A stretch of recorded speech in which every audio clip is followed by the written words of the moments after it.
Ganga, you can start now. Okay. Okay, sir. Yes, we are live now. Yeah, go ahead. Namaste. Good evening, Sabaijanalai. Thank you so much for joining in, Sabaijana. And I would like to thank my guest speakers and our moderator, Manish Samnani, sir, for his immense effort. For making this live conversation happen exclusively for the population of Nepal. And I'm so grateful that we have been given this opportunity. This will mark a huge impact on how we see autism and our perspective on the future autism has. So I hope you all will take along a lot of things from this live conversation. And firstly, I would like to introduce you to our moderator, Mr. Manish Samnani. He is a PhD scholar. He has a Master of Occupational Therapy in Pediatrics. He graduated his BOT in 2000, and he did his post-graduation and completed in pediatric OT in 2005 with a gold medal. He is the clinical director of SOCH Gurgaon and manages a multidisciplinary team of 35 therapists since 10 years. He is on advisory board to InSync Hyderabad, ACE School Gurgaon, Duish Kolkata, Autism Center Ludhiana, Zeher Chittagong, and Faith Bangladesh. He has certification in sensory integration and certification in neurodevelopmental therapy and trained in developmental assessment scales for Indian infants. He has served in Jamia Hamdard for graduate and postgraduate occupational therapy students. He has presented papers in conferences of EOTA and European SI Congress, that is Sensory Integration Congress. He has developed and presented parents and professionals workshops about OT in autism, behavior, and sensory integration in multiple cities across India and abroad. He organizes and contributes to professional development programs and short-term courses in collaboration with Adelphi University, New York, Council for SI Education, Missouri State University, Thomas Jefferson University for OT, and other professionals in India and neighboring countries. He was the Autism Indian OT expert on the US based Autism Live program. He has published 3 research papers in Indian Journal of Occupational Therapy and also in Sensory Integration International. Currently, he has been appointed as the Asia Regional Lead for International Normative Data Collection Project by Thomas Jefferson University and IRS Sensory Integration. He is the president of Haryana chapter of All India Occupational Therapist Association and is working in collaboration with OT and other allied health professionals as guide, mentor, and supervisor, supported by his wife, Mrs. Malika Samnani, who is also an OT and PhD scholar. Thank you so much for, sir, for your immense effort for making this happen. And I like you to pass the introduction for our guest speakers. And there you go. Thank you, sir. Thank you so much. Thank you so much, Ganga. I think it was quite a long introduction for the moderator of the program. However, without further delay, let me welcome Dr. Grandin and Dr. Stephen Shore. We all know who they are. They are people who do not need any sort of introduction. They are Right. the pioneers. They are the people who have their first person accounts of experiencing and navigating autism, and they are not just people who have overcome the life and the challenges associated, but they have also have developed autism as their own strength. I welcome Dr. Grandin and Dr. Stephen Shore. Both of you are highly looked upon speakers, faculty, a source of knowledge here in Indian region, in India, in Nepal, in Sri Lanka, and around the globe. I'm very sure. Stephen has visited India couple of times now, I think a dozen times already, and he has also done some specific programs with us where we have been able to meet face to face, and we have done something on expressive art side and other related fields of knowledge to autism. Dr. Grandin, of course, we welcome you again with me at the previous program that we had with you. Let me tell you that that program was very, very successful in terms of creating a sense of hope, a sense of optimism, a sense of strength in all entire community relating to autism. I had received a lot of appreciation to you, to the feedback or inputs received, to the whole program and the concept as well. And I'm so grateful to you to be able to accept whenever we invite you, whenever we kind of hope that you should be with us. You gracefully accept, take out your precious time, and Stephen, Dr. Stephen as well. So we are here one more time, and we are here because we wanted to touch base with a lot of people in Nepal as well, because it's a country which has so much of a cultural similarity with India, but yet it might still be something that is still to be reached out to. So with Ganga's help, we are trying to communicate with parents there, but of course there are all kinds of parents who are welcome, who can join us and put in their questions. So we welcome both of you, and if you both of you have any opening note or any opening message for us in India, in Nepal, and for any other viewers who are viewing this program. Dr. Grandin. It might still be something that is still to be reached out to. So with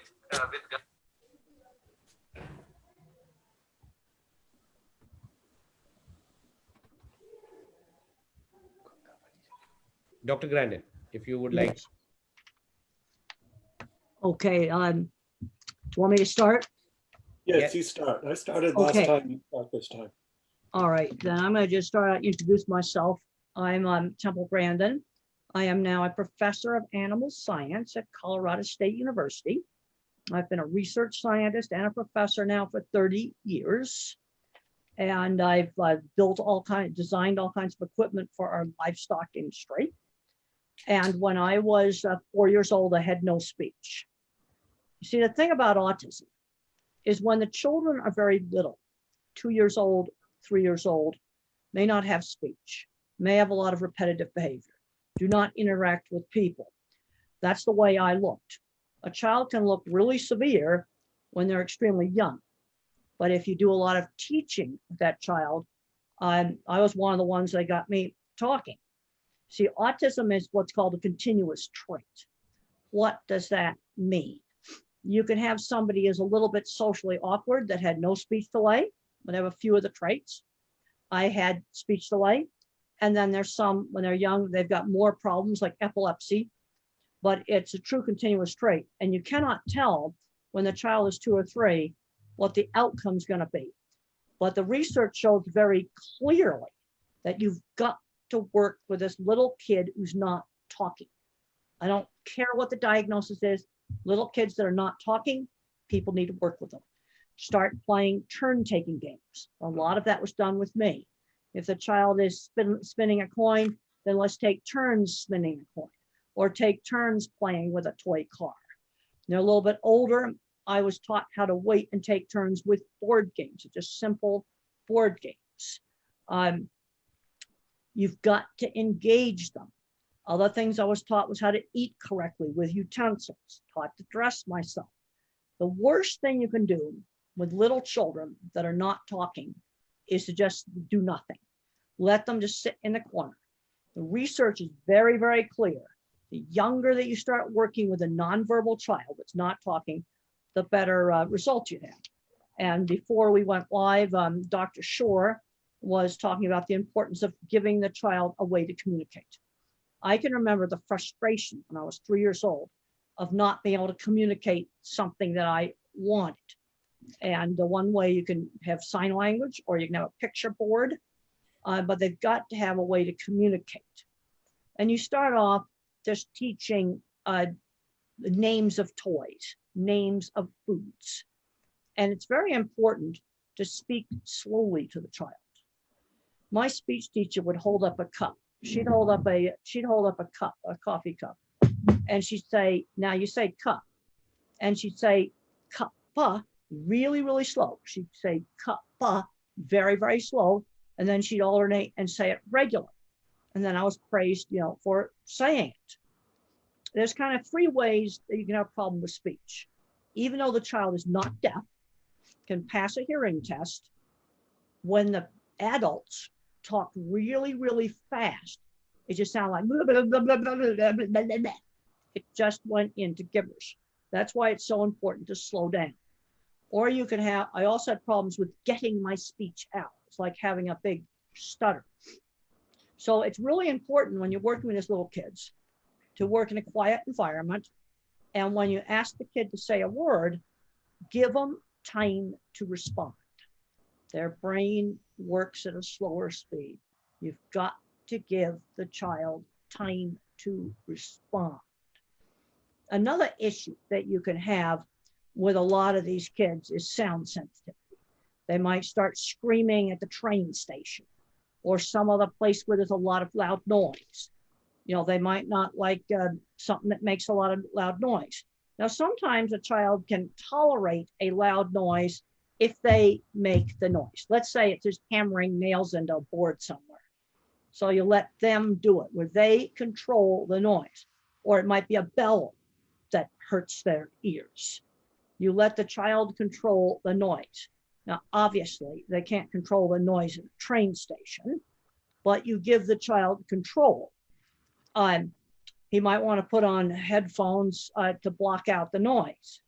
Well, you want to try to encourage them to not wear the headphones, but they're there if you really need them. Really need them, then you can put on the headphones.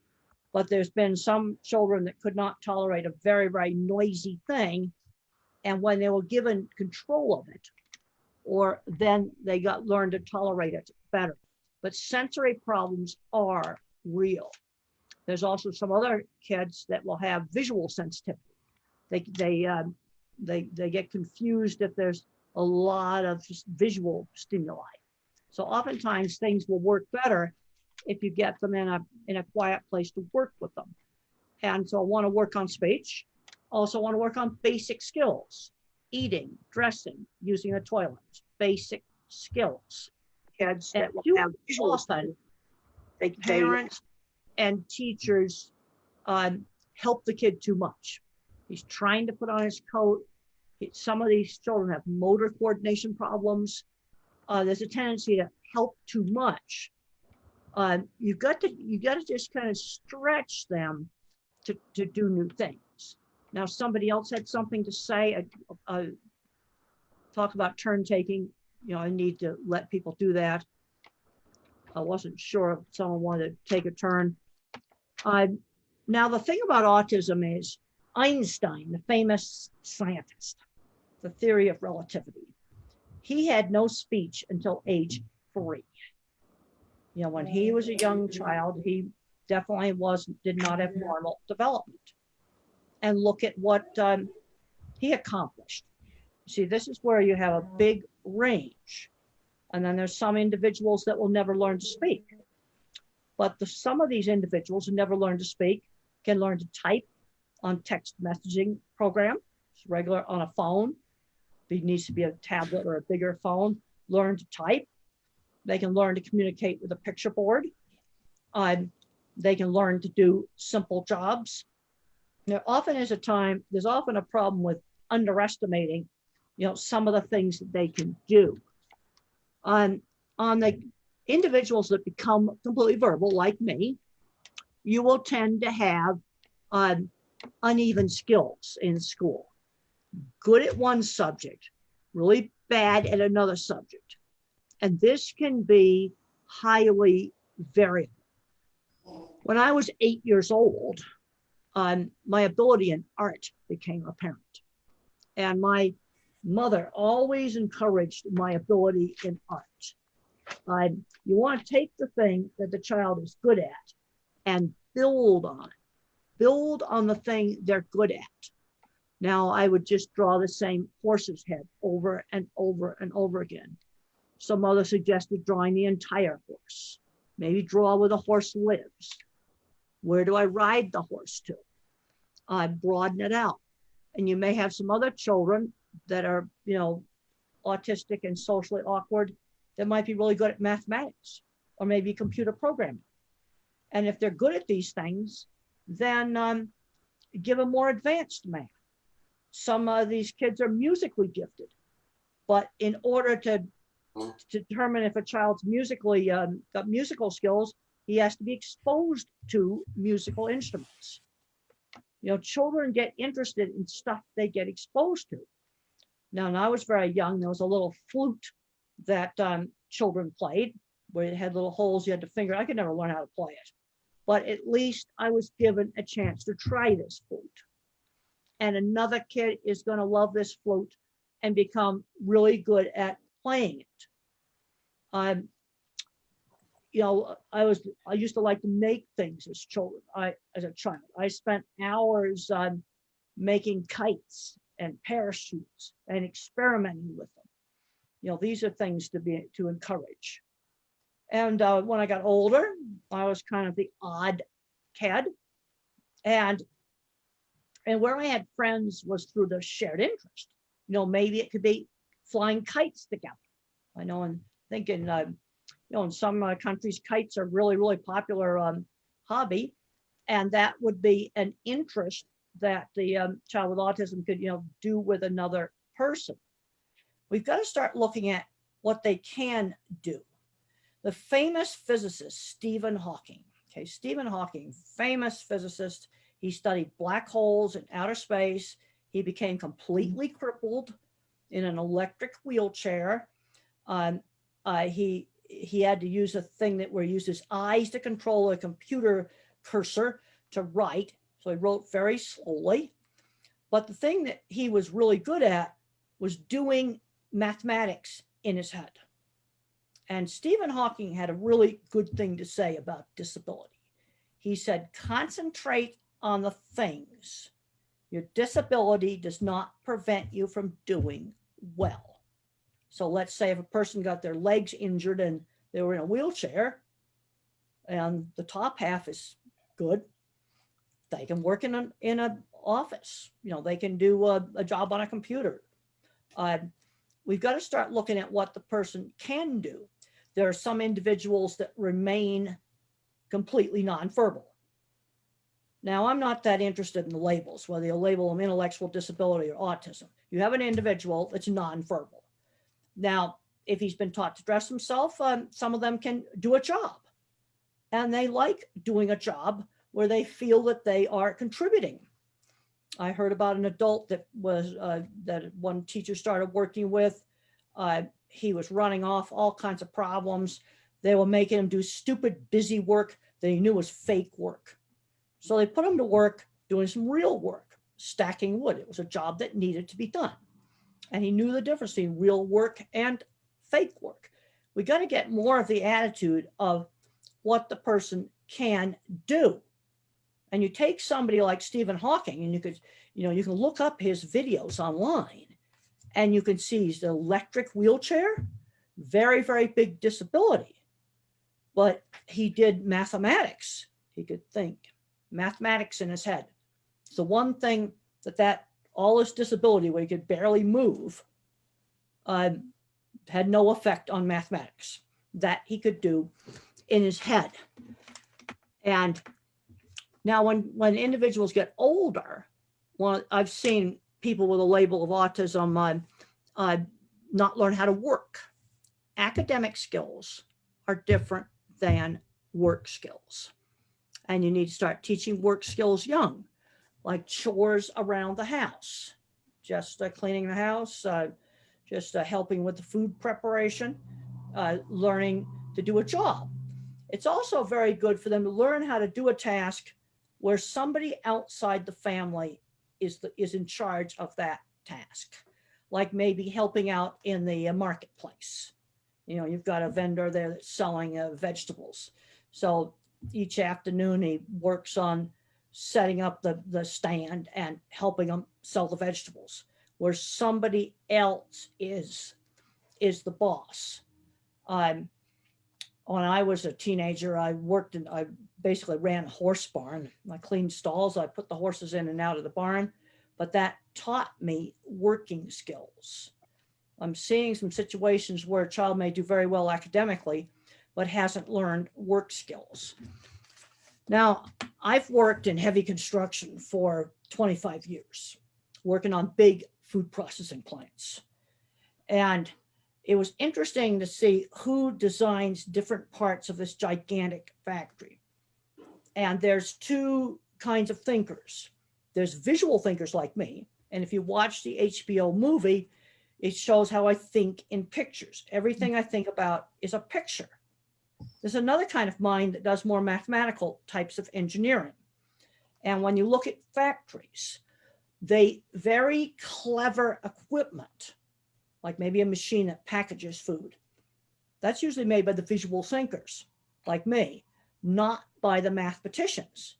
And then things like electric power systems, refrigeration systems, the structure of the building so the roof doesn't fall down, that is made by the more mathematical engineers. And I was out on these very large projects, supervising construction of some equipment I designed. And there were many very talented workers there that today would be on the milder end of the autism spectrum.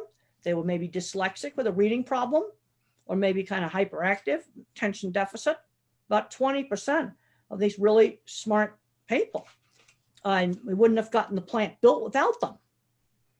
And when they were kids, they were the kid that didn't talk. They were the kid who couldn't read. They were the kid that's just piles of trouble.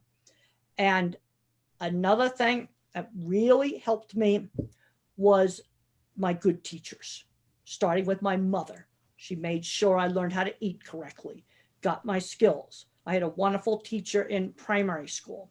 Then when I was older and I was not interested in studying, I got a great science teacher. And what the science teacher did is he showed me that the reason why I should study is education's a pathway to a goal. It's not just something you do to make the family happy. You do education so I can become a scientist, or maybe somebody can become a doctor. I read a wonderful story in Science magazine just last week about a lady from India in poverty, no shoes. Her dad got sick with tuberculosis when she was 5, but he believed in education, and he told her, grow up, become a doctor, and find cures. And the next door neighbor gave her bus fare and gave her newspapers to read, which opened up a big window of the world. She is now a top vaccine scientist for COVID right now, a top vaccine scientist. And she never took her eyes off the goal. This is the kind of stuff, that I really like this, these kind of stories. I mean, this is a real person, Nita Patel, vaccine scientist. I was reading the science behind her vaccine. It really, really looked good. But it's a big problem you have with a lot of disabilities and handicaps is the perception. There gets to be too much of a handicapped mentality. Oh, well, he's too fragile. He can't do this. But I want to emphasize, concentrate on the thing the kid can do. If he's good at mathematics, give him more math. Also introduce computer programming. And you can find free stuff online for teaching JavaScript, for teaching Python. Those are 2 of the main programs. Recently, the Dragon spacecraft just went to the International Space Station. And if you can look those videos up online, they're very fun videos from NASA to show students. And the display screens in the space capsule run on JavaScript. That's the same thing that runs video games. And you can find lessons online on that are free. And there are some kids on the autism spectrum, maybe some dyslexic kids, where they may just really be good at programming. I tried programming years ago when it was Fortran. I couldn't do it.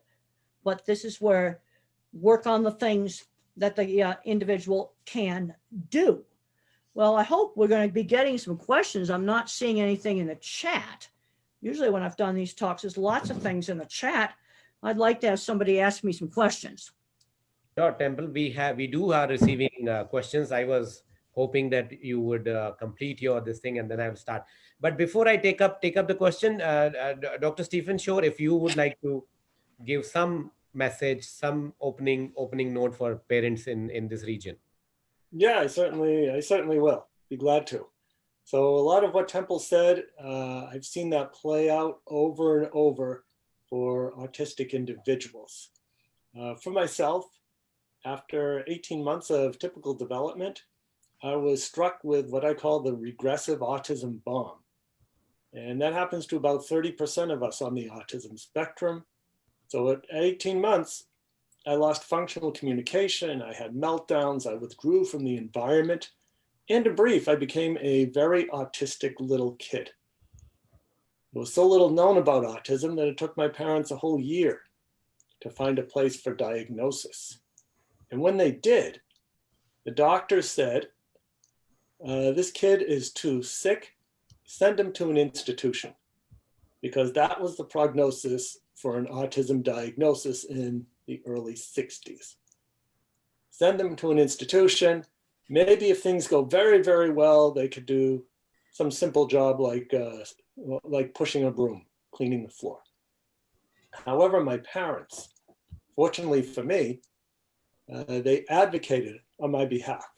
Just like we're seeing ever increasing numbers of parents do that in India, Nepal, and around the world, my parents recognized that I could do a lot more than just wait an institution, and they can the diagnosing professionals to accept me to their school a year later. So it was during that year that my parents implemented what we would today refer to as an intensive home-based early intervention program. And this was a program that emphasized movement, music, sensory integration, narration, and imitation. And that's just today's terminology. Back then, the concept of early intervention didn't even exist. So what did my parents do? A lot of autistic people have difficulty with body to environmental relations, as described by practitioners of the Miller method, and so often worked on by occupational therapists as well. And in extreme cases, this is the person, for example, who may not know where their body ends and where the chair begins.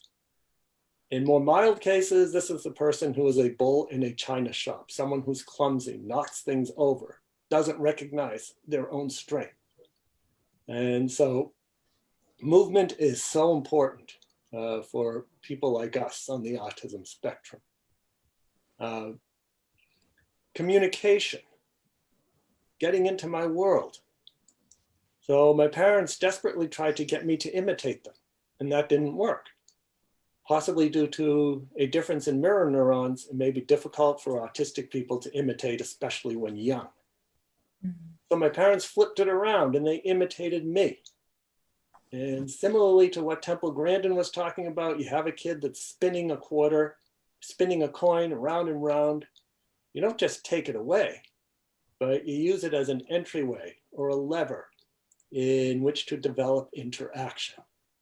I wasn't spinning coins at that time, but I was making sounds that I heard from in the environment. And I was doing repetitive things, flapping my hands and so on. And that's what my parents did. And once they did that, I became aware of them in my environment. And I believe the key is that you have to meet the autistic child where they are and develop a trusting relationship. Then you can move on. And the music that my parents did, we had music on in the house all day, all night. We moved to music, we danced to music, we did things to music. And there's something about music that speaks to autistic people and to everybody, I believe, in general. Whatever seems to scramble the speech centers of the brain in autism tends to leave the musical ones intact. And I often find that when I teach autistic individuals music, they may not be able to speak. They may not have much expressive communication, but through careful teaching, these individuals too can learn how to play the piano and learn how to play other instruments just like anybody else. And what I find really interesting are those students who are functionally non-speaking, so they don't use words to communicate, but they can sing. When you play a piece that they know, sometimes they'll even play the piece and they'll sing it and they'll sound like anybody else. And I believe there's an important connection there between music and speech that can be used to help students acquire verbal interaction. I have some students that I would communicate with using a sing-song voice. So we'd sing back and forth to each other. If we spoke, then not much interaction would happen at all. So with the work that my parents did, speech began to return at age 4. And just like with Temple, there was the emphasis on communication. Fortunately for both Temple and I, we did learn how to speak, and we can use spoken word as our primary means of communication. However, we need to make sure that that autistic person has a reliable means of communication. It might be through pictures, picture exchange communication systems. It also might be through sign language, whatever it is. And even if that person requires you to speak, they will still have a reliable means of communication. And as Temple mentioned, it is so frustrating and anxiety producing when you are unable to communicate your needs or your wants. So at age 4, I entered the school that initially rejected me. I got reevaluated. Instead of being considered as psychotic and ready for an institution, I got upgraded to neurotic. So things were looking better in the world. Also at age 4 was my first highly focused interest. My parents found me at age 4 taking apart a watch with a sharp knife. I would pop open the back. I would extract the motor. I'd remove some of the gears. I'd spin them around and then put it all back together again, and the watch still worked. And there weren't any pieces left over. So a couple of important points from that. Number one, my parents recognized this as an ability, and they worked with that ability. Instead of looking at the closed door of disability, disorder, and deficit, my parents soon provided me with all kinds of other devices to take apart, and they'd also make sure I got them back together again. And I bring this up because it's important to recognize what are the strengths, what are the abilities of autistic individuals. We need to be asking, what can the autistic person do? And keeping this in mind, maybe watch repair could be a future area of study or possibly employment. And as Temple said, we don't know how far an autistic person is going to go. So at age 4, it looked like maybe I'd be a watchmaker or a watch repairman. I'd need a lot of support and communication and a lot of support living as an adult, but at least it was something I could do. And if it wasn't directly fixing watches, maybe that interest could be redirected to some sort of other repair, probably of small devices. Now, another thing that this brings out is, how could I have the fine motor control to take apart a watch with a sharp knife? However, when it came to penmanship, I was a total disaster area. And something that occupational therapists work with a lot, improving penmanship. So how could I have the fine motor control to do one thing and not another? And there are some neurological reasons for that. Additionally, what this also tells us is that there is a sharp line of demarcation between ability and disability that autism brings us. Both Temple and I talk about strengths, using strengths for promoting fulfilling and productive lives. But at the same time, we still have to recognize the real challenges and real disabilities that can come with being autistic. Well, then onwards to age 6, I entered regular school kindergarten. That was a social and academic catastrophe. You know what happens to children who are different in grade school? Both Temple and I have talked about being bullied. Almost everybody I know on the autism spectrum has been bullied in school. Fortunately, school systems have now begun to realize that bullying is not a developmental phase that children need to go through, and things are being done about it. Academically, I was about a grade behind in most of my subjects. But I still liked going to school because school had a regular schedule. School is where I could learn things. I was fascinated by all kinds of things. And my favorite activity all through grade school would be to go to the library and get all the books on whatever I was interested in. A stack of books on astronomy, then later on weather, maybe earthquakes, volcanoes, dinosaurs, whatever it was. And I'd put them all on my desk. I'd read them. I'd take notes. I'd copy diagrams. Sometimes even wonder if there was more to school, such as reading in groups or doing math with other people, but I just kind of did my own thing. And I think what that translated to is the teachers didn't quite know how to reach me. But at the same time, since I wasn't a behavior problem, they just left me to my own devices. And I think in this situation, it was probably for better rather than for worse, because there was so little known about autism in those days. I remember in third grade, a stack of astronomy books on my desk, and a teacher told me that I'd never learn how to do math.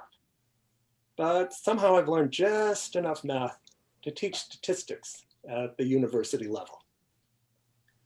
Now these days, I'm seeing increasing numbers of educators who would notice this type of special interest and then work with that interest, in this case, to teach mathematics. And so I'm seeing more using interests to develop as intrinsic reinforcers. So what I mean by that is, let us suppose we have a grade school child who's not interested in doing math. Maybe they're not good at math. But we also find that they love to use a flight simulator on a computer. Now, commonly a system would be set up where we get the child to do math for 20 minutes. And if they do what they need to do for 20 minutes, then they can use the flight simulator as a reinforcer for the remaining 10 minutes of class. However, in a way, that's working against the characteristics of autism as opposed to with the characteristics. Now, what I would do is I'd find a way to use that flight simulator to teach mathematics, to give the reason why. Why are we bothering to learn something that's kind of difficult? And in that way, mathematics now becomes intrinsically reinforcing. Yeah.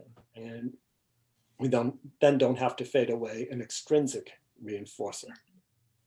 In middle and high school, you don't need to be autistic to have difficulty in middle and high school. But for me, it was actually easier because I was able to engage in my highly focused interest of music. I joined the band. Now I had a structured activity in which to mediate my interactions with others. And so often we find that when autistic individuals or students who aren't autistic or don't have any documented disability, they may often fall flat when it comes to academics, but you put them in a wood shop, mechanic shop, electrical, classes on electricity, or any one of these specials types of courses, and these students really shine in these areas, which is why it's important to expose students to working with their hands and to being able to make things. And that gets on to employment that Temple talked about earlier. Employment, preparation for employment begins with chores around the house. Because chores around the house, whether it's making the bed, feeding the cat, taking out the trash, they tend to be cyclical in nature. You have to do them over and over. You have to achieve a certain proficiency at them. And you have to do them whether you like it or not. everybody has to go to work, even on days that they don't want to go to work. And it's this regular exposure to these chores that go far in developing a good work ethic. Then, as Temple mentioned, by middle and high school, the autistic person should have a job outside the house. And I remember at that time I got a paper route. Paper route was a great business in miniature form that could be handled by a child. And in addition to the regularity of having to do it, whether I wanted to or not, in addition to having to gain proficiency and becoming good at it, I also had to be good enough so that my customers would keep me and I wouldn't drop customers. I had to deliver the papers correctly, put them between the doors so that they wouldn't get wet whenever it rained. And in that way, that was good training for employment.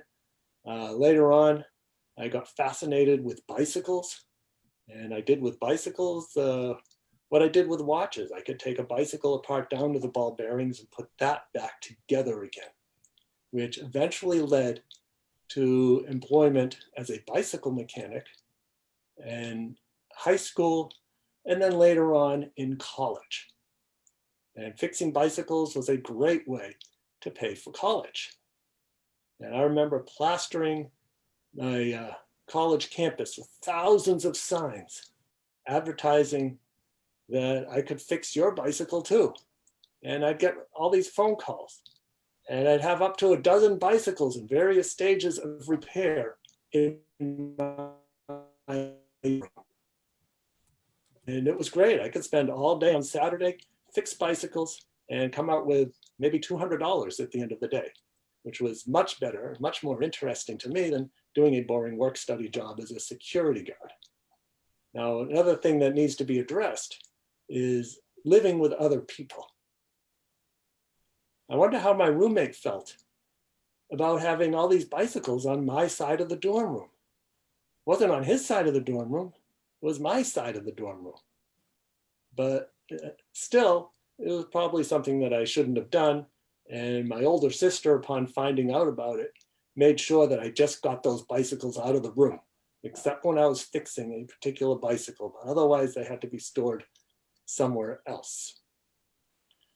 So after college, during college, my bachelor's, master's, and doctoral degree, I'd written 3 books, including an autobiography, Beyond the Wall, another book on self-advocacy for people on the spectrum, and also Understanding Autism for Dummies. I'd also begun presenting around the world, talking about autism, and then got a job as a professor of special education, focusing mostly on issues related to autism, whether it's teaching educators and other people in related fields to support autistic individuals, and also researching on autism, writing books on autism. And here I am giving workshops and webinars, just like I'm doing right now, talking to you. That's great to hear, sir. Thank you, Stephen. And I have some questions coming in. Uh, Dr. Grandin, we have a question more to do with the inappropriate touching. I understand it's about inappropriate touching of private parts. This is a question by Sazmun Nahar, and her daughter is 9.5. She is nonverbal. She has strong sensory needs. She may not understand social stories, and she does not have understanding of private parts as well. However, she would like to know what could work to teach her about inappropriate touching. Sorry about the noise. There's a road paving machine outside. I can't do anything about this noise. You basically have to teach her, there's a place where she can do that activity, and in public, no. You just teach them some very, very simple rules about that, and just do it in a really calm, matter-of-fact manner. I'm going to turn my mic off because of the road paving machine, so you can hear the next question.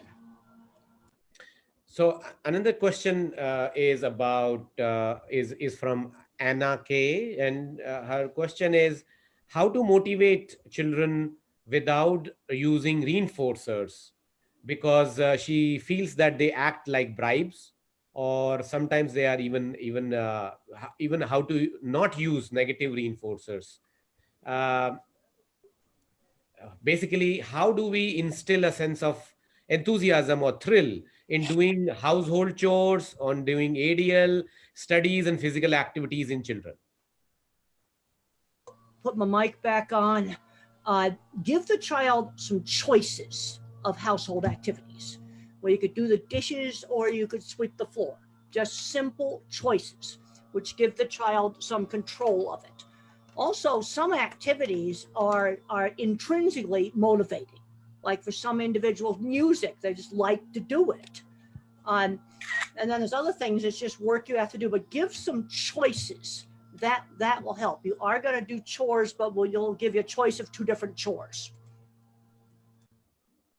Sure, great. Another question, maybe Dr. Stephen can take up, is how do we tell children who are on the high functioning side, or they are on the neurodiversity side, that this thing about limitation of meeting people, going out very freely, is going to go on for some time, now that they have already experienced the lockdown period.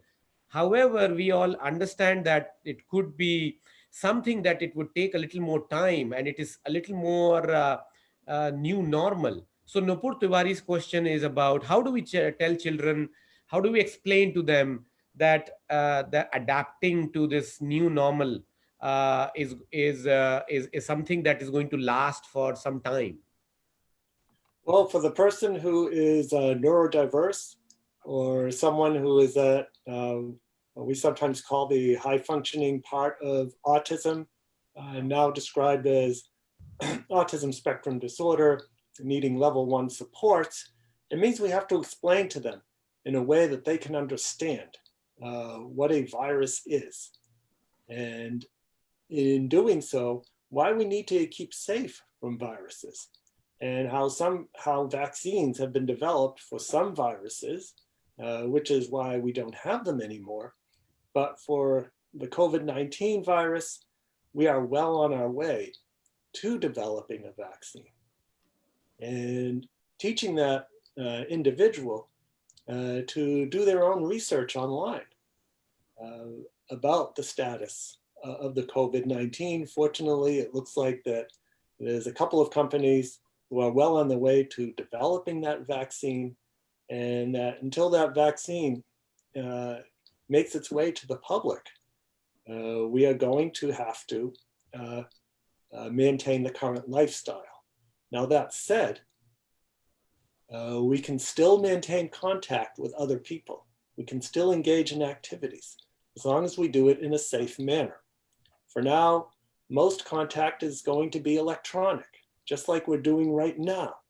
The COVID-19 pandemic is probably a good part of the reason why we are not in Nepal talking to hundreds of people in an audience face to face.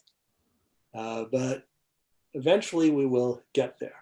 So for the autistic child, actually for everybody, we have to be much more intentional and much more mindful of making sure that we maintain contact with people who are important in our lives.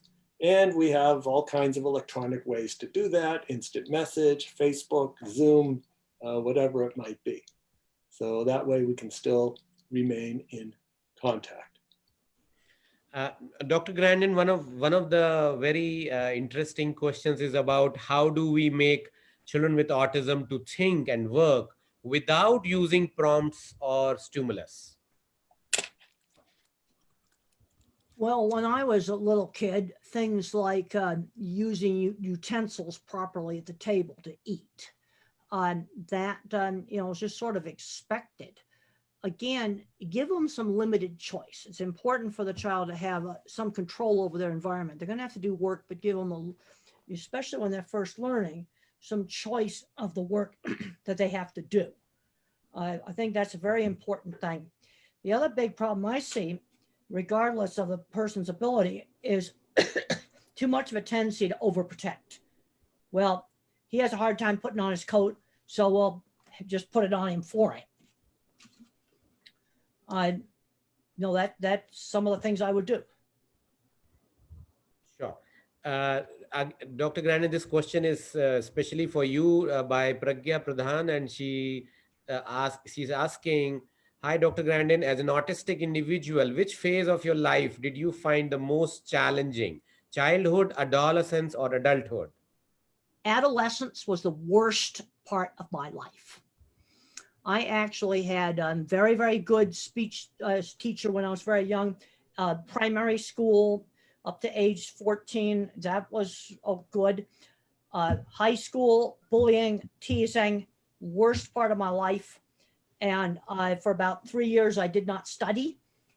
I basically ran a horse barn, took care of the horses. 9 stalls I cleaned every day, put them in and out of the barn.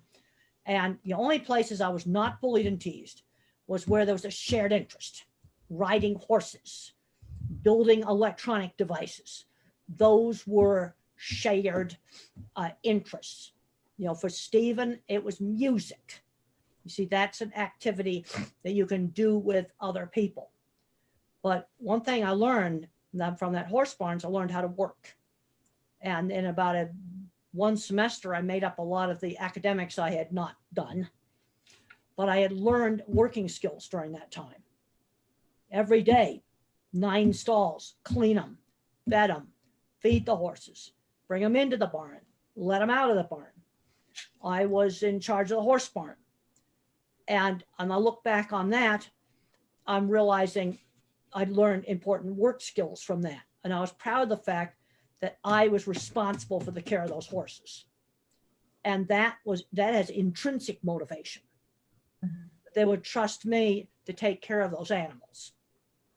And they also had a small dairy, and I would help out with milking the cows.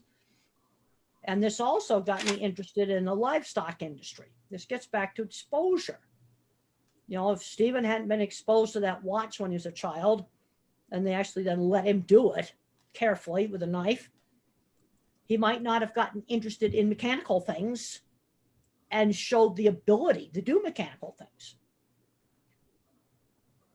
Sure. Dr. Stephen, there is a question by Lalita Prasai, and she's asking that is it possible or is it true that we can teach academics to all our children with autism? We can teach academics to children with autism. And however, as Temple mentioned, autism is a continuous type of situation. So there are some individuals on the autism spectrum that can go far beyond typical people in terms of academics, in terms of research, mathematics, whatever it might be. There are other individuals on the autism spectrum where we will be challenged to teach simple mathematics, reading, or helping them put on their clothes. So it depends on the individual. Just like people who aren't autistic, we have a range of abilities, and likewise with autism. Sure. A question by Dana Kepna Zarova is about how to find a hobby for an autistic child. Her son is 9 years old, but we haven't figured out what he likes, what he's good at, and might be his favorite hobby. He likes puzzles, for example, but not that much as well. Well, it gets back to exposure. I liked to play with kites when I was a child. Kites were one of my favorite things. Now, if didn't know what a kite was, or had never been exposed to a kite, I would not have gotten interested in them. I was exposed to the little flute. That did not work for me. You see, this is where one person might be like the kites, somebody else is going to like the music. Art was my thing. I was good at art. And I got to show you some of my drawings. This is some of the drawings of some of my livestock facilities right here in my book, Thinking in Pictures. And And when I showed people my drawings, I got respect. So the artwork that I was doing at 8 years old, 9 years old, eventually turned into doing engineering drawings for major big companies in the US. You know, I have worked for some of the largest food companies in the US. I think that's doing really well for a person who they originally thought had an intellectual disability, was mentally retarded, and wasn't going to amount to anything. But mother always encouraged that drawing skill. And I was always encouraged to do more different kinds of drawings and not just the same horse's head over and over again. So you got to expose them to different things to find out what they like. Too many kids today, I'm saying, aren't doing enough. They're getting addicted to video games and ending up just playing video games all day and not doing anything else. And I've heard of 3 cases, these were teenage and young adult boys that were addicted to video games, and they introduced them to car mechanics. And they slowly weaned them off the video games, and they became car mechanics. But somebody had to expose them to that. You see, this gets into, you know, trying a bunch of stuff. Then you find out what you might like to do for a hobby. Sure. I have 2 questions from 2 different parents. I understand they are both from Nepal, and I think this will completely relate to what you opened up, the opening things that you shared with us. Swati Yogesh Devangan and uh, another parent, Alihes Bhardwaj, have talked about their children who are 3 and 5, respectively. And they both have said that they can't understand much, they don't speak much, and they are trying to understand from us what do we do to ensure that they understand and follow commands. Well, first of all, you need to just work with them. You've got to work with these kids. And one of the ways to engage them is a little turn-taking game. Take something that the child's playing with and start taking turns. Now, the thing I have found working with these very young children, you know, get some grandmother volunteers in the neighborhood to come in and work with these kids. And what I've observed is some teachers they just have the ability to work with these kids and to start teaching speech. And there's other people that do not. You do not need a fancy university degree to work with these kids. And older grandmothers that have worked with a lot of grandchildren can often get these children engaged in a little game. And then let's learn the word for the toy, whether it's a coin or it's a toy truck, you know, or a little figurine of an animal, whatever the thing is, and start learning words for food. And just start engaging them. Maybe teach them a little sign language, or you teach them to point to it on a picture board. But you just work on getting them engaged. You know, there's a lot of people who get a master's degree to work with 3-year-olds. What I have observed, some teachers have the ability to kind of draw these kids out and work with them. And I would just ask for grandmother volunteers in the community to work with these little kids. Now, I have a book called The Way I See It. It's my most basic autism book, The Way I See It. It is available in electronic book. And I have chapters there in working with little kids. And you have permission to translate some of those chapters into your language, which would help the grandmothers. But you've just got to use the resources you have in the neighborhood. Sure. Ganga, if you have any questions coming into you from parents of Nepal, please do put up. Well, there's no other questions on the chat. Yeah, Temple, we are receiving questions on the on our Facebook page where this is being broadcasted. Okay. And Yes. we are collecting the question from there, and then we are putting it verbally across to you. Fine. So there's this question from Dr. Sunita Maleku. She says, Dr. Grandin and Dr. Stephen, I have a son, 15 years old. I've been trying to figure out how I can help my son with his verbal stimming, which inhibits him from being aware of his social environment and listen to people around him. Well, first of all, I need to know more about this 15-year-old. Is he verbal? I kind of, so then I know where to start working with him. Is he nonverbal? Can he dress himself? Um, for a fully verbal person on stimming, and I used to do it. One of the reasons they do it is it's calming. And I was given some times that I could do it. And then you have some other times, like maybe family dinner at the dinner table, then you don't do it. And then when we would go to family gatherings when I was that age, there was another room where I could go off and do stuff or run around, run up and down the stairs in the apartment building was one of the things I like to do. But the big problem is I'm trying to solve some of the behavior problems of some of these individuals is I don't have enough information. You gave me his age. That's really important. But I get questions sent to me by email all the time. Ma'am, he is verbal. He is verbal. He is verbal. And how is he doing in school? He's doing good, and also his mother says that he is very interested in drawing, clay creation for toilet in particular. So she wants to know how can I make best use of his particular interest about toilets. Well, there's different kinds of drawing. I showed you engineering type of drawings. That's called drafting. A lot of that's done on computers now. Or you have artistic drawing. I know a lady with autism, she makes the most fabulous pictures of animals. Well, people will pay several $100s for those pictures. So I'd have to look at the drawing. I can't judge, the quality of math and programming, but drawing I can. And I look at some of these drawings and I go, wow, he's got art talent.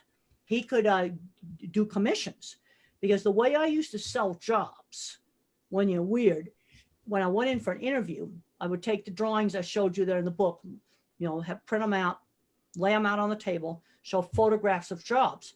I would simply show my work off. And if his drawings are really good, you could show his drawings to people and they'll pay for drawings. Like, make a drawing of my house. There's a lady named Jessie Park, and she's quite severely autistic, and she makes beautiful paintings of people's houses and decorates them in bright colors and frames them and sells them like almost $1,000. Now you probably won't get that in Nepal, but people will pay for art. And the thing that you have to learn is, even with Jessie Park, she has to do the picture of the house that she's commissioned to do, and then she can color it any way she wants. If you're going to get a Jessie Park painting, your house is going to be all kinds of bright colors. But she does have to make a drawing of their house. Start learning how to do some artwork on commission.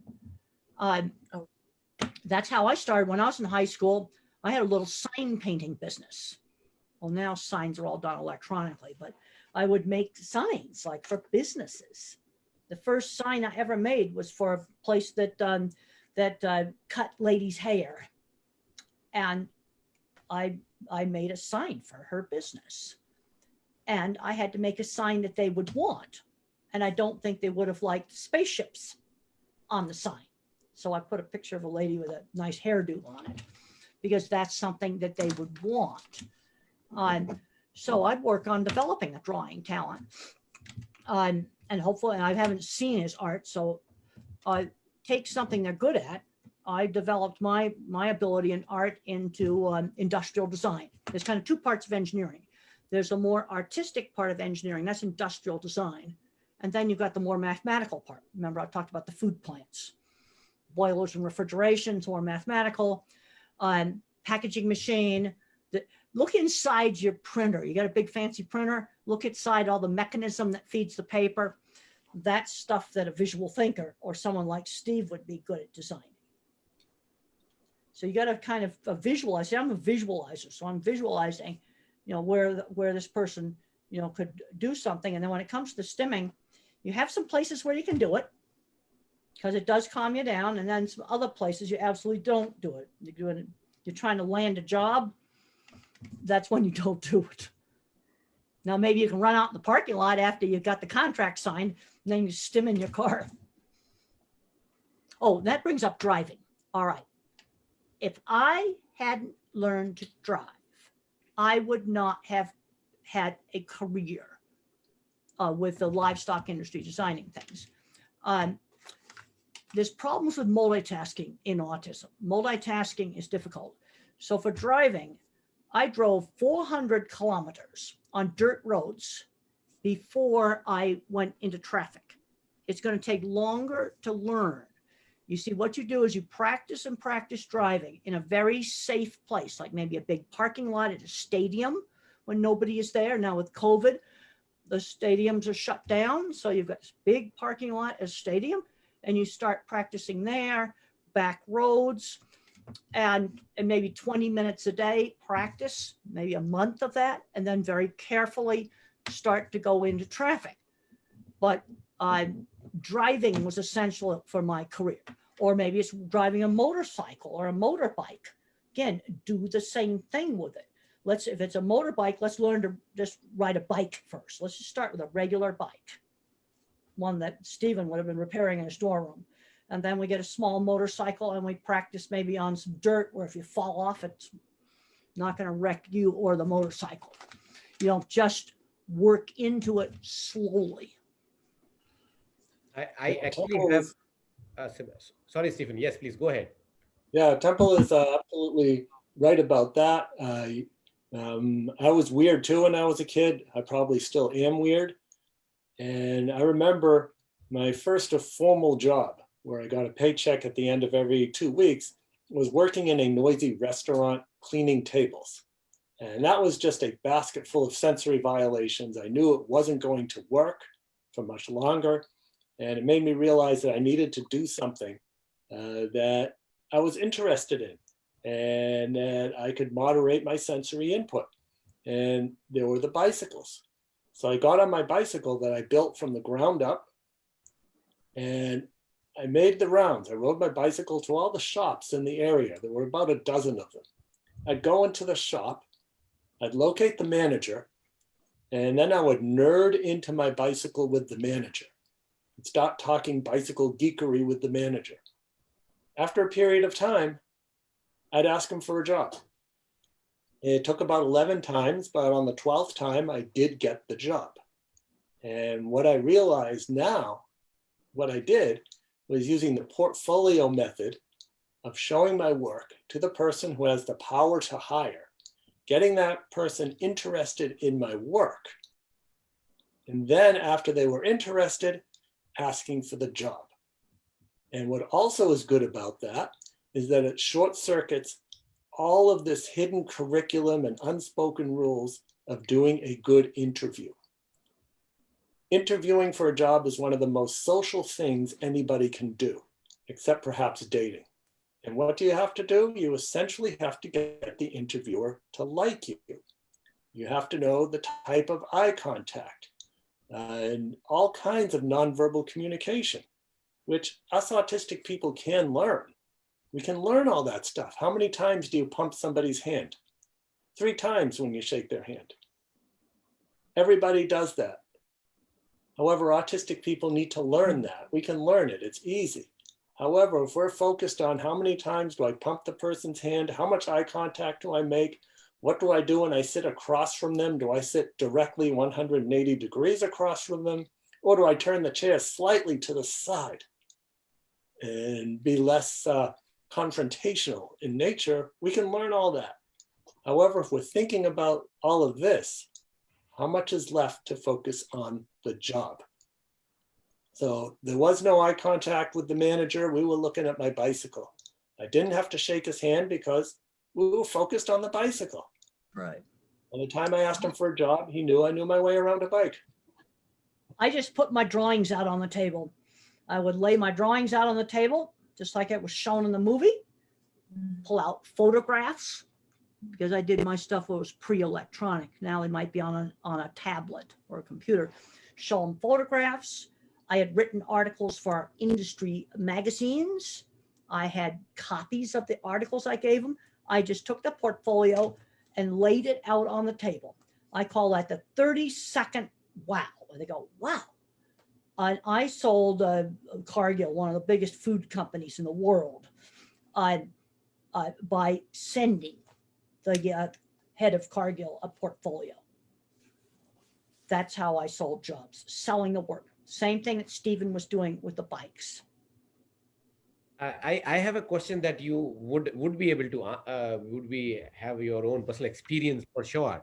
This is a question from Farman Parvez, and she's asking about her adolescent son who is not very happy about being a part of a social gathering.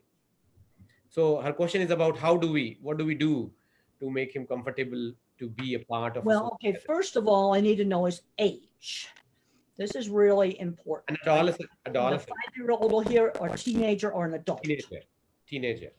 Teenager. It started when I was little. In our neighborhood, all the children, when they got to be 7 and 8 years old, when the parents had a party, we put our good clothes on, we'd greet the guests. Now, I lived where it was cold in the wintertime. So you take the guests' coats, and then we acted like little caterers and served the food. And that taught social skills. When I was a teenager, yeah, you had to sit at the table for a while. You had to shake hands with a few people, and then I was allowed to leave. Didn't have to be there for the whole time. And usually what would happen is I might find my grandfather was the co-inventor of the autopilot for airplanes. He worked with a person on the autopilot who probably had autism. So all during World War II, planes were guided by a device where the original design was probably made by a person with autism. And grandfather didn't, I think he was a little bit autistic too. He did not like the gatherings. So when we went to Granny's for my grandmother's for, a holiday, I had to sit at the table for 20 minutes and socialize. That was the rule. But then I would go in the other room, and grandfather was there, and we'd talk science. I used to ask him, why is the sky blue? And he'd explain it. And he did not really like the parties either. And I find lots of times that I find somebody at a party I can talk to. Another problem I have is auditory processing. If it's a noisy environment, I cannot hear conversation. I don't really like a noisy restaurant because it's not very fun to be at a restaurant and I cannot hear the conversation. As soon as there's background noise, I'm functionally deaf. So that's another reason why, it's not fun. I'd rather get off and find one person where we can talk about something we're interested in. So think the thing on that, he's 15 years old, he's an adolescent, that you got to make an appearance there at least and be polite. And then maybe you can retreat off, with one or two people. But just totally stay in your room, no. I was never allowed to just become a person who stayed in their room all the time. We call that a recluse, person who just stays in the room all the time. No, I had to get down there and mingle with the guests and make an appearance. Sometimes you just got to do some stuff you don't really want to do, but you don't have to do it for 5 hours, but at least make an appearance. That's how it was handled with me.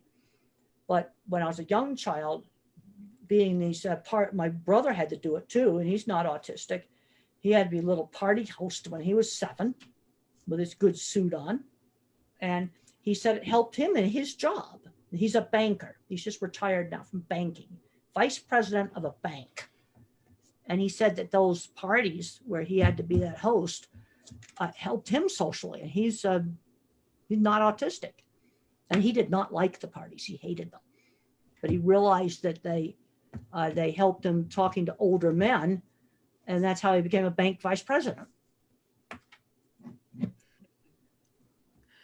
Please go.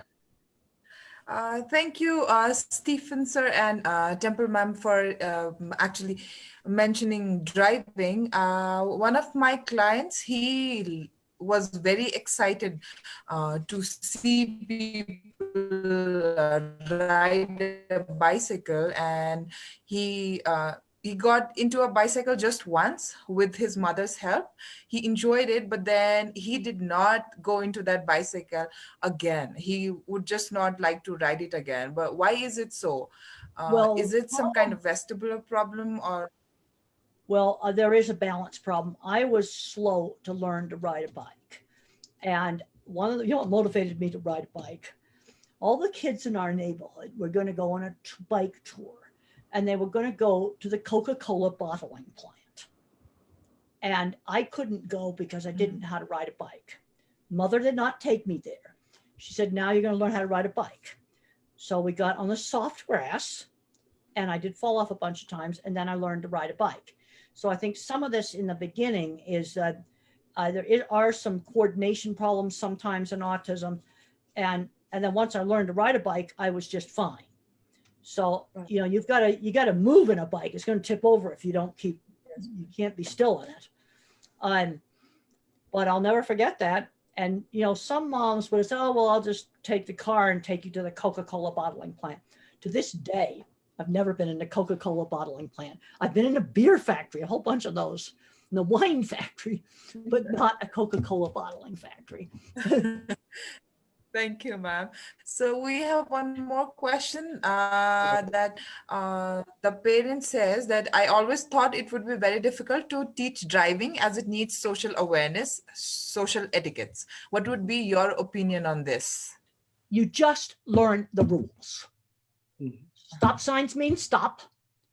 Speed limits, so you can go a little bit over and the police can measure that. You wear your seat belts, and then there's rules. Like if you come to a four-way stop, which car goes first? Our driving book has all those rules. I don't know how in your country how they do it, but there's rules for who goes first at a four-way stop. Yeah. No, that was not my problem in driving. The problem with driving for me was multitasking. And that's why I had to spend so much more time just driving a car on a dirt road. So it's called motor memory. When you learn something in motor memory, you no longer have to think about it. How to steer, how to do the accelerator, how to do the brake. I just do it automatically. And then when that gets into motor memory, then you carefully start to do traffic. And there's just rules. When I was a very young child, and I was playing outside, I was taught before you cross the street, you look both ways, so you won't get hit by a car. It isn't. Yes. I never viewed driving as a social activity. It's just, you know. So rules, you gotta understand the rules. We have very good instruction. You know, even the thing that our Department of Motor Vehicles puts out a nice little book with all the rules in it. Yeah, I agree with Temple in that driving is very rule-based, and I can only speak for the United States. But other countries, I would say so as well. And also begin with riding a bicycle. Yes. You can riding a bicycle, get used to following the rules of the road. Also taking that adolescent, that child with you when you drive and talk about what you're doing. Oh, I see a six-sided red stop sign. This means I need to stop. Even if there's no cars coming from another direction, the rule says you stop, you look both ways, and then when it's safe, you continue. When I see a yellow light, the yellow light tells me that it's about to turn red and I have to stop. Even though it's not red yet, even though people tend to just gun the engine and try to get through before it turns red, the safest thing to do is to stop. And then when it turns green, even after it turns green, you still look both ways at an intersection to make sure that somebody has not run a red light and that it's safe to go. And you can talk about driving strategies when you're walking and what are cars doing and what do they need to do, and noting when someone makes a mistake, for example. So that way you start the conversation of driving before you start practicing driving. Yes, and I would agree with that. Thank you, I would agree with that. And also there are a lot of questions regarding children not able to focus on what their parent is saying to them or whatever they are asking them when calling their name as well, and about not speaking till like 4 years of age. So what would you like to say to those parents, ma'am? Like, Okay, they first of all, with any of the speaking, a lot of these children, their brain is slow processor. You know how a phone can be really slow, download a web page. Their brain is sort of like a phone with bad service. So when you're asking, let's say, a partially verbal or even a fully verbal young child to respond, give them time. Give them time to respond. They're like that phone with a very bad service. And if you get in there and you get in their face, then they freeze. Same way the computer can freeze and crash. That sort of happens with their, so give them time to respond. Also, if they're in a noisy environment, it's going to be more difficult for them to respond. It would be really good to try on working on some of these things, like try to find a quiet place to do it. Because when there's a lot of noise, it's like the noisy restaurant, even today, a noisy restaurant, I can't hear. It's not very fun for me. And I'm polite and I sit there and not hear 90% of the conversation in a really noisy restaurant that's got music playing. Those are just a few things, that you can do. The other thing with all these really young kids, I want to do activities involving taking turns, maybe a board game, but you also have to take turns like you're at the market and there's a line to pay and you have to wait in line and take your turn. You cannot just go to the front of the line. That's another thing of turn taking.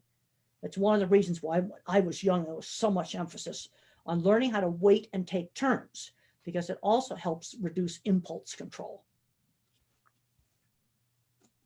And there's so many ways to learn how to take turns. So whether it's waiting in line at a cashier or whether it's playing a board game. And many board games have also been ported over to the computer, so you can play Monopoly and other board games on the computer, but still you have to wait your turn. And I'd that recommend comes even when driving. I recommend if you do this on a computer, it'd be better that it be a tablet or a telephone, because I want that physical device passed back and forth. So you're doing it on the game, Right. maybe on a mobile phone, but you have to pass that phone back and forth. I'd rather do it that way than electronically pass it back and forth, especially with the really young children.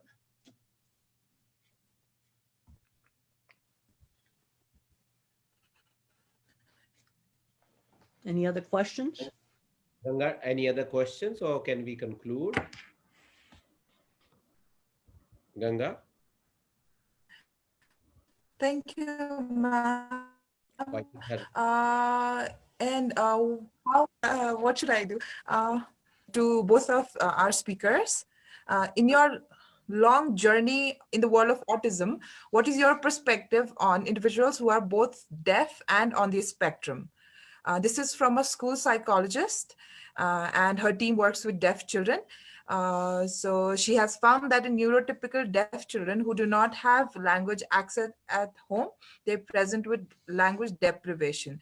The similarity I often see in these kids and deaf autistics are that both are visual learners and think in pictures. Well, they're gonna, if you're deaf, you're gonna live in a world of vision. But one of the things that's been learned about sign language is actually processed in the brain, in the language parts of the brain. Now, I certainly hope they're learning sign language. And again, work on, as Stephen Hawking said, concentrate on the things. Your disability does not prevent you from doing well. So there's a lot of things they might be, really good at doing well, but they've got to have a way to communicate. And I'm going to assume that they're teaching them sign language. Now, the problem is the rest of the community doesn't know sign language. There's also some of the deaf people can learn can learn to, type, so they can type on a computer and communicate with, or they can type on a mobile phone and then pass the mobile phone to somebody. I did that with a deaf person. I went to a big corporation for a disability talk, and we had dinner, and we took my phone out, and we didn't send the texts, but we just used the text messaging program. It's in the phone, and we're passing the phone back and forth, typing on the text messaging, because I don't know sign language. And we were laughing and having a really good time just using the standard text messaging software that's on a mobile phone. So I would encourage that sort of communication, because they can do that with anybody on a phone that most people have. Sensitive issue. Yeah, that's absolutely right. So just like the deaf person who is not autistic, Yeah. you will teach other means of communication. So you will do the same for the autistic individual. And since we tend to be visually based, not all of us are visually based, No, but that's right. many of us are, then communicating, well, that's all you have is visual means. And by texting and other means of communication, that should work out. Well, and if you're just there, like we were having dinner, we didn't actually send the texts. We just were having fun passing the mobile phone back and forth and type on it. And I'd give it to him, he'd type on it, give it to me. Oh, if that's a funny joke, I'd type on it, give it to him. And then if you're not together, then you send the texts, obviously. But I like to look at things that resources we have in the neighborhood, like mobile phones, as a way to communicate with text.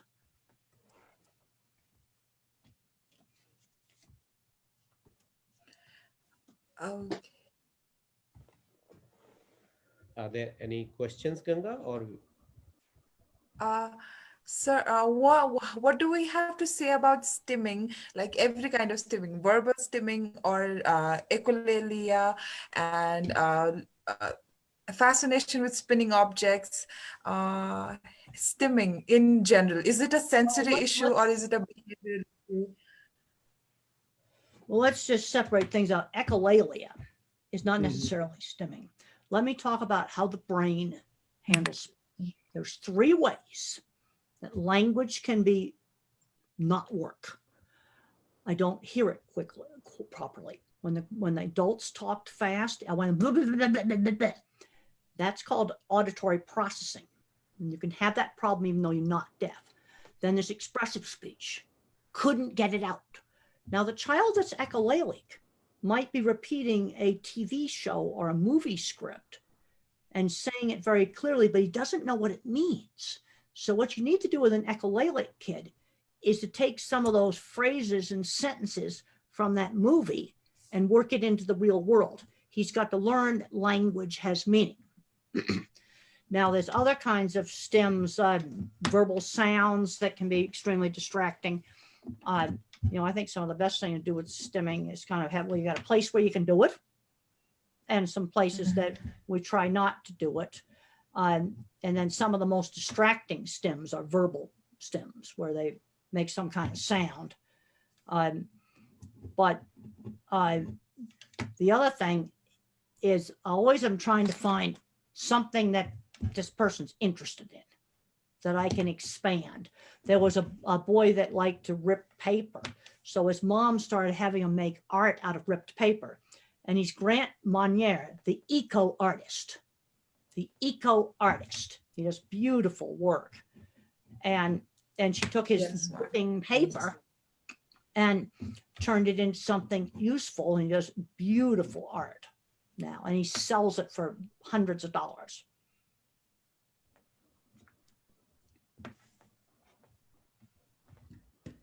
Yeah, Temple is absolutely right. And that is, you have to.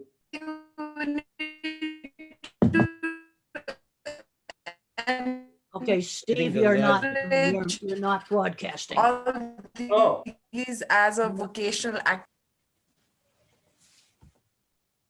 Is there no sound? Yeah, you're okay now, no, but you froze. Oh, okay. The signal was not working. Okay. So Temple, you're absolutely right in terms of stimming. That is one. Is there a way to turn this activity into something that's productive, just like what Grant does? I know who Grant is. I've seen the work that he does. It's absolutely great with his origami, paper folding type of activity. With other stims, such as maybe verbal stims or flapping one's hands, what we can think of those stims are as they are actually self-regulatory behaviors. And the person is either over anxious, or maybe they're falling asleep and they're trying to get their brain to regulate to an optimal level so that we can pay attention. However, some stims may be disruptive in a given situation. So if I'm in a classroom and I have a student who's flapping their hands, and if it's disruptive, what I might do is I might walk over to that student and give them a therapy squeeze ball and say, here, squeeze this. Because this is a need that needs to be fulfilled, and it will be fulfilled, whether you like it or not. So what I've done is I've redirected something that's a bit more disruptive in a community setting, a classroom in this case, and I've replaced it with something less disruptive, such as squeezing a ball.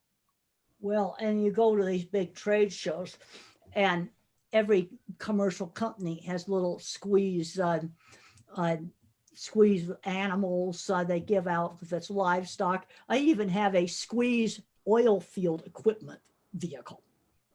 I have it on my shelf. That was the most unique therapy ball there was. So every industry, doesn't matter whether it was the oil field industry or the cattle industry or the pig industry, they give out, I went to one for doctors and they had brains as squeeze balls, little rubber brains giving out. And so they're passing these things out at trade shows for every single field. So yeah, you could just have that in your hand. We have all kinds of little squeeze balls of cows and pigs in our department that we got them at trade shows. Now we haven't been to any trade shows now since March because of COVID, but they were giving them out at job recruitment fairs. Sure. Thank you so much for such an interesting and insightful answers from all of you. Ganga, would you like to? Thank you so much, Dr. Yes. Well, thank you for having us. Thank you, Dr. Steve. Thank you, Dr. Manish. I am super glad that you guys Ganga's internet sounds glitchy. Her signal's failing. She may need to turn. There are still a lot of queries unanswered, but still, whichever questions which. Thank you so much, sir. I am very grateful. Thank you so much, Dr. Grandin. Thank you so much, Dr. Stephen Shore. And I'm so grateful to all of you to be able to come on this program and give us time yet again. It was indeed very wonderful. Well, thank you very much for having us. It was my pleasure, and I look forward to when it becomes safe to meet in person.